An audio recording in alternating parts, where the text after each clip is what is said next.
solo soy yo. Hoy te voy a enseñar a hacer slime. Son los materiales.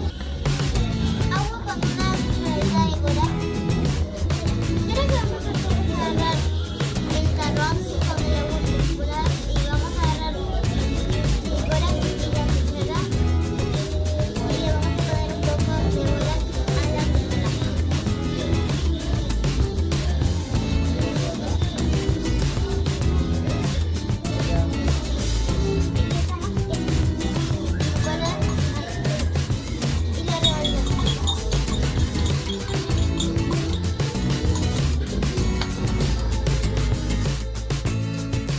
Vamos a agarrar un cerrito de pepsicola y el agua.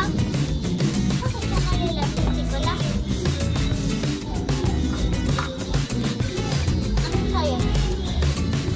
Echamos la misma cantidad de agua que la pepsicola.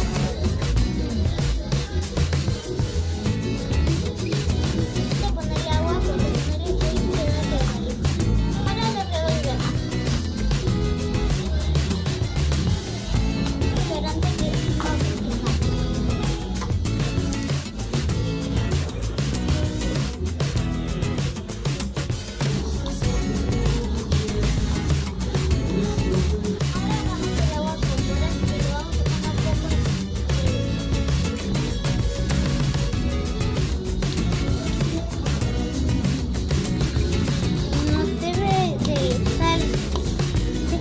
Cosas le tienen que ser un poquito más y seguir revolviendo.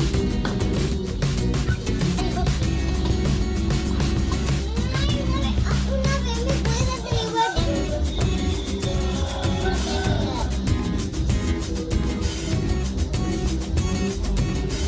Espero que les haya gustado mi video.